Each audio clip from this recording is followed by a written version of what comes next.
Assalamualaikum warahmatullahi wabarakatuh. Para pemirsa yang budiman, cinta Muhammad Nurdin Official. Alhamdulillah, mari kita mengucapkan puji syukur kehadirat Allah Subhanahu wa taala. Pada saat ini saya berada di pedalaman Seragen, Jawa Tengah ya. Alhamdulillah, saya ingin menyampaikan beberapa nasihat untuk pribadi saya dan juga mudah-mudahan bermanfaat juga untuk para pendengar dan pemirsa yang lain. Mungkin nasihat ini sederhana ya, yaitu kalau boleh diambil judul, tidak atau jangan menjadi kroni setan ya.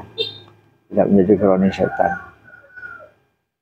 Para pemirsa sekalian, ada sebuah kisah menarik yang menuturkan adalah seorang ulama yang bernama Yazid bin Asom ya. Yazid mengatakan begini. Dahulu ada seorang dari Syam itu daerah Palestina ya. Daerah yang sekarang dinamakan Palestina, Lebanon ataupun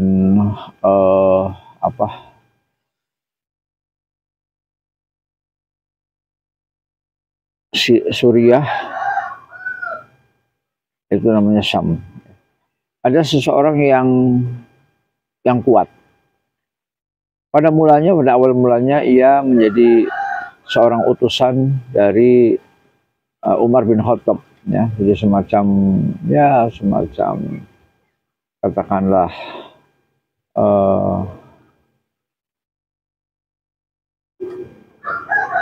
gubernur lah, ataupun mungkin semacam bupati lah. Artinya orang kepercayaan Umar. Lantas ia menghilang dari Umar. Jadi mungkin bahasa tepatnya itu muntaber ya. Mundur tanpa berita ya, mundur tanpa berita, muntaber. Dia menghilang, kemudian Umar bertanya ya, apa yang dilakukan oleh si fulan itu? Fulan itu sekarang di mana, ngapain ya? Kemudian orang-orang mengatakan ia sekarang jadi pecandu minuman keras. Ya. Oh, wahai Umar, wahai Khalifah, sekarang orang itu sekarang menjadi pecandu minuman keras. Lantas Umar memanggil sekretarisnya, kemudian memerintahkan kepada sekretaris, tolong tulis surat. Nah, kemudian Umar mendiktekan, dari Umar bin Al-Khattab kepada Fulan bin Fulan, semoga keselamatan untukmu. Amma ba'du, sungguh untukmu aku menyanjung Allah yang tidak ada sesembahan yang berhak disembah selain Dia. Allah itu Maha mengampuni dosa dan menerima taubat, lagi keras hukumannya. Allah yang mempunyai karunia, tiada sesembahan yang berhak disembah selain Dia.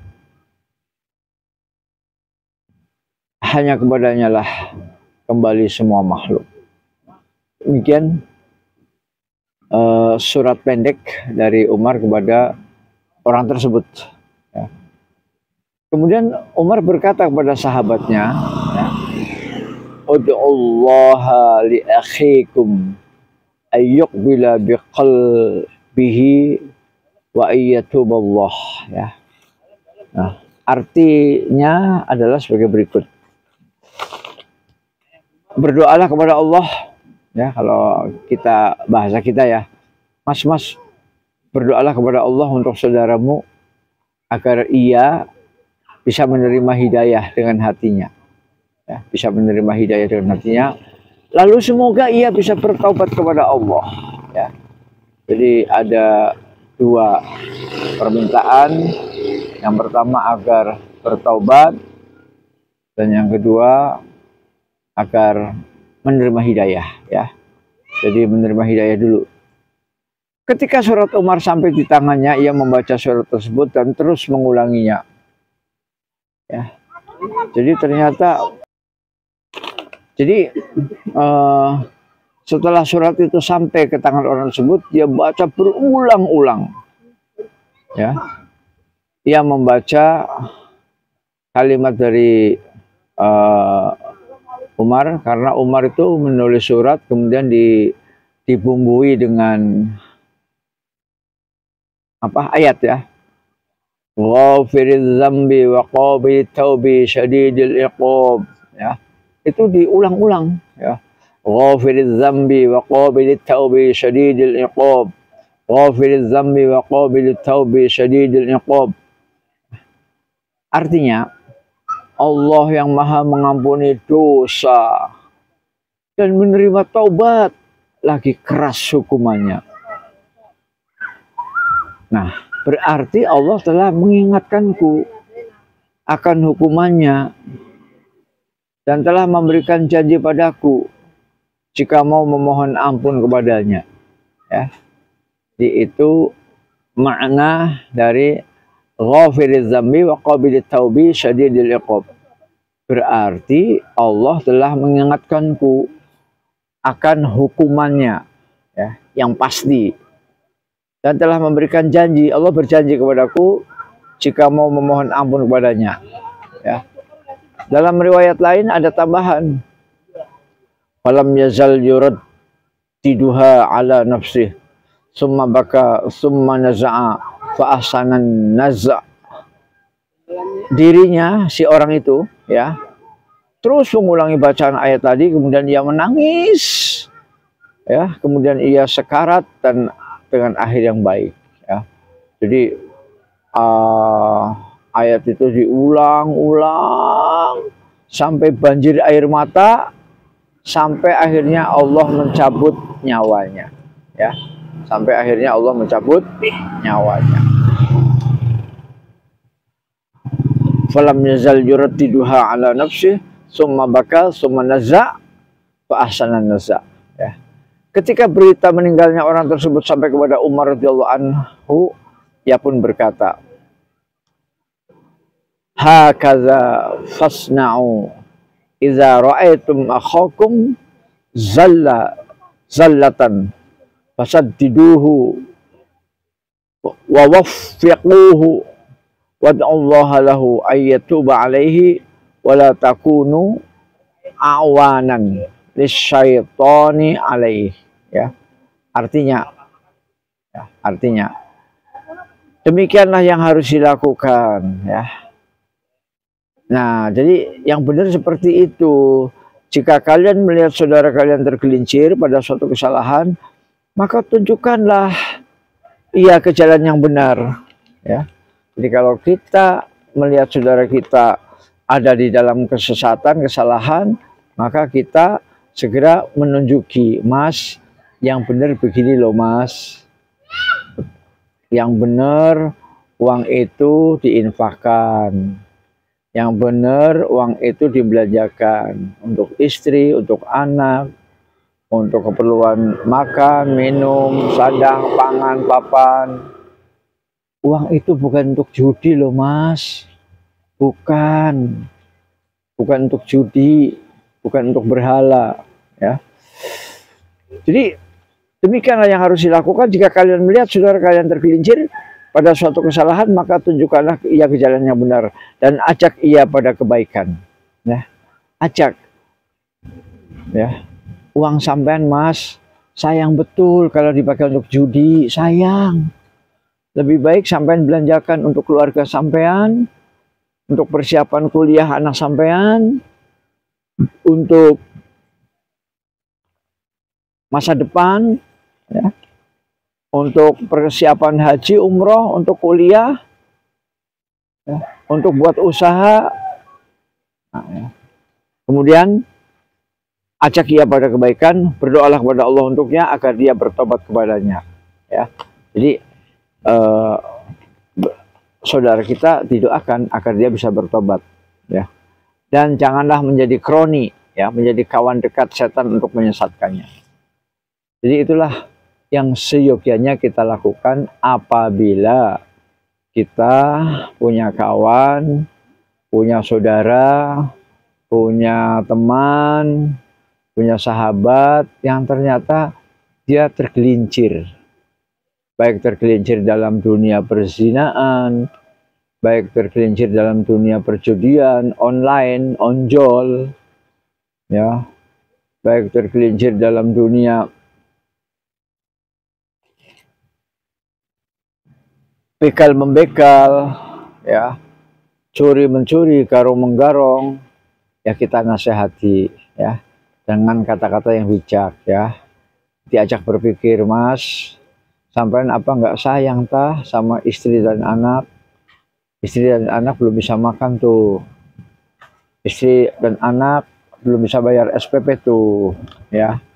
Alangkah lebih baiknya uang itu Mas gunakan untuk bayar SPP, untuk menyekolahkan anak, untuk memondokkan anak, untuk membeli aset-aset yang bisa menghasilkan duit, ya. Kita nasihati, ya. Kemudian kita terangkan agar kita jangan bergabung dengan setan, dan agar kalian sebaiknya jangan lama-lama bertobat, ya. Karena kalau lama-lama bertobat nanti keburu nyawa dicabut, ya.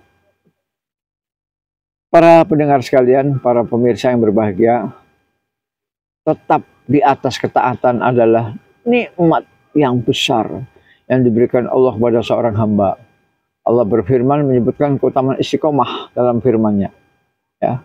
Jadi kalau Bapak, Ibu, Saudara, para pemirsa sekalian, saya bisa tetap taat kepada Allah, terus ibadah, terus sholat 5 waktu berjamaah, terus sedekah, terus infak, ya, terus menyantuni anak yatim, terus menyantuni fakir miskin, janda-janda miskin, maka itulah sebuah nikmat yang terbesar, lebih besar daripada emas sebesar bumi.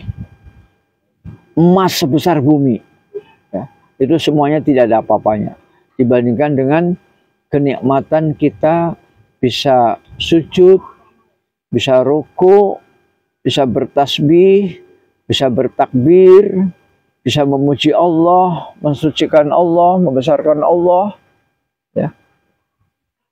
Allah berfirman dalam sebuah firman-Nya surat Fussilat ayat 30.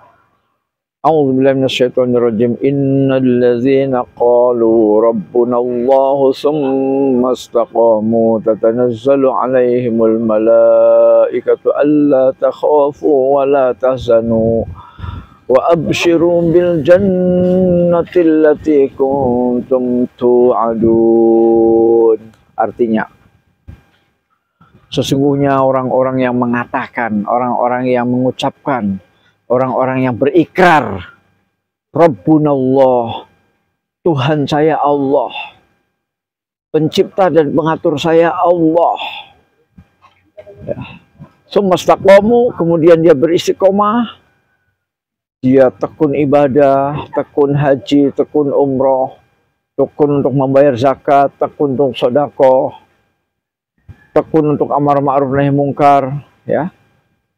Tatanazzalu alaihimul malaikatu, maka malaikat akan turun kepada mereka, kemudian membisikkan ke dalam telinga mereka, alla takhafu wa la tahzanu, kamu jangan merasa takut dan jangan merasa sedih. Jangan takut dan jangan sedih. Kalau kamu mati, keturunanmu akan dijaga oleh Allah. Kalau kamu mati, kamu akan bertemu dengan bidadari. Jangan takut, jangan sedih, ya. Jangan sedih karena, aduh, anakku belum sarjana, aduh, anakku belum punya rumah, aduh, anakku belum punya mobil. Jangan sedih, jangan sedih. Dan jangan takut. Aduh, nanti gimana saya ketemu malaikat Israel, malaikat pencabut nyawa. Aduh, nanti bagaimana aku ketemu dengan malaikat Mungkar Nakir yang serem. Aduh, jangan takut, ya. Jangan takut terhadap apa yang akan kita temui di alam kubur, dan jangan sedih kita meninggalkan generasi kita. Semuanya akan dijaga oleh Allah Subhanahu wa taala. Syaratnya apa? Syaratnya adalah kita istiqomah. Wabshiru bil jannati allati kuntum tu'adun. Dan bergembiralah kamu dengan memperoleh surga yang telah dijanjikan Allah padamu. Gembiralah, gembiralah. Allah menjanjikan kamu surga. Siapa yang dijanjikan Allah surga? Orang yang beriman dan istiqomah. Ya. Ketika membaca ayat tersebut, Al-Imam Al-Hasan Al-Basri berdoa, Allahumma anta rabbuna, ya Allah, engkau Tuhanku, ya Allah. Farzuqnal istiqomah, berilah kami istiqomah, ya Allah. Berilah kami ketekunan dan keistiqomahan di dalam beribadah. Para pendengar yang dirahmati oleh Allah Subhanahu wa taala, dalam perjalanan menuju Allah, tidak selamanya yang kita temui adalah jalan yang lempang, yang lurus, yang mulus, yang licin, tidak. Ya, terkadang kita tergelincir dan terkadang kita tidak bisa istiqomah secara utuh. Maka Allah memberikan solusi. Ada solusinya. Allah memberikan solusi karena Allah tahu sifat manusia.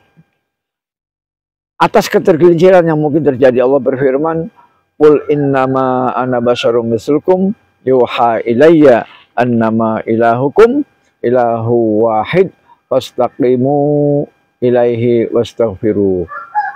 Surat Fussilat ayat 6. Katakanlah bahwasanya aku hanyalah seorang manusia seperti kamu.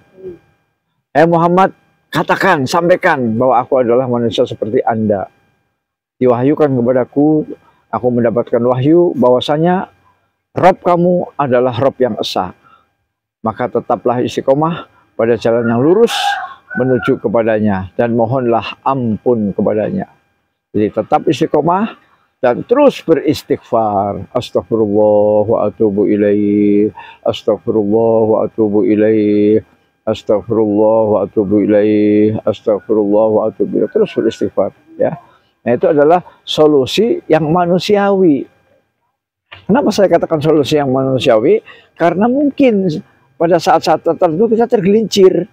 Nah, pada saat kita tergelincir langsung, nggak pakai menit, nggak pakai berdetik-detik, langsung astagfirullah wa atubu ilaih. Astagfirullah wa atubu ilaih.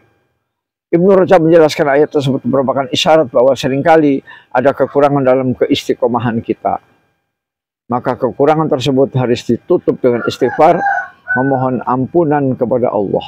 Ya, jadi istighfar dan mohon ampun. Ya, artinya Ibnu Rajab menjelaskan bahwa bisa jadi kita sebagai manusia biasa suatu saat tergelincir. Nah, pada saat tergelincir kita tidak lupa dan tidak terlalu dalam tergelincir, tetapi kita langsung astagfirullah, astagfirullah, astagfirullah. Nah, itulah yang bisa saya sampaikan kepada kita semua. Mudah-mudahan kita termasuk orang-orang yang istiqomah, dan tentu amal yang disukai oleh Rasulullah adalah amal yang kontinu, ya, walaupun itu sedikit, ya, walaupun itu kecil, ya, sedikit dan kecil itu tidak masalah. Yang penting kontinuitasnya. Ahabbul a'mali ilallah ta'ala adwamuha wa inqal, ya, wa inqalla. Amal yang paling dicintai oleh Allah Ta'ala adalah amal yang kontinu, terus menerus, ya, meskipun sedikit. Hadis riwayat Imam Muslim. Mudah-mudahan kita tetap beramal, ya, istiqomah, tetap ngaji walaupun sehari hanya 1 lembar, 2 lembar, tetap sholat wajib, sholat sunnah, tetap sedekah, ya, meskipun hanya Rp2.000 setiap Jumat, syukur-syukur bisa 20.000, tapi tidak apa-apa kalau hanya 2.000 atau sehari 2.000, sehari 2.000. Nah, mudah-mudahan kita semua diberikan Allah istiqomah. Wabillahi taufiq wal hidayah. Assalamualaikum warahmatullahi wabarakatuh.